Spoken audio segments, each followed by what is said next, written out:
Our text this morning comes to us from the longest book in the entire New Testament, which is the Gospel of St. Luke. In a real sense, Luke is part one of a two-part historical series, part two being the book of Acts, which picks right up where Luke leaves off. Chapter 6 of Luke's gospel contains a number of similarities to what we read in Matthew's account, such as the Beatitudes and Jesus' instructions to love our enemies. When we arrive at verses 43 through 45, Jesus is using a metaphor. And a metaphor is one thing being described under the image of another. In this instance, Jesus uses the image of a tree and its fruit to describe the condition of our hearts. Listen again to Jesus in verse 43 of Luke 6. A good tree does not produce bad fruit. On the other hand, a bad tree does not produce good fruit, for each tree is known by its own fruit. In other words, listen to this. The quality of the fruit is determined by the quality of the tree. If the tree is not in good shape, then nothing it produces will be in good shape.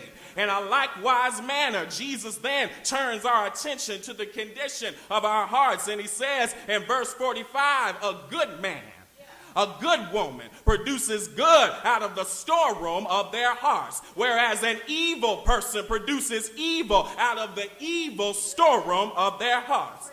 In other words, the fruit that a person produces is indicative of the type of heart that they have. If one's heart is dominated by evil, then the fruit will be evil. Whereas if one's heart is dominated by love, if one's heart is dominated by justice, if one's heart is dominated by the fruits of the Spirit, then the fruit that they produce will reflect Jesus' Spirit.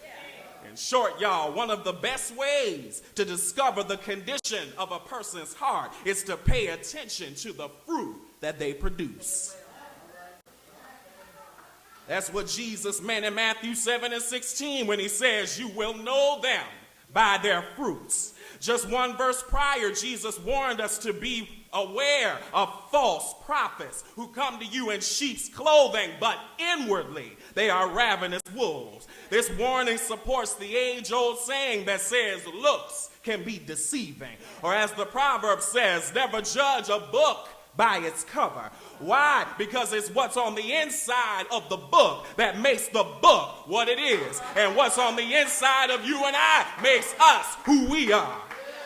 And in this instance, the heart of a prophet matters way more than how the prophet looks. The heart of a prophet matters way more than how the prophet sounds. The heart of a prophet matters way more than what the prophet drives, what the prophet wears, where the prophet went to school, or how popular that prophet may be. But it's the heart that matters. And family, that applies to each and every one of us. We may look a certain way on the outside. We may sound a certain way on the outside. We may know how to shout. We may know how to run and dance. We may know how to speak in tongues. But if the heart ain't right, then God is not pleased.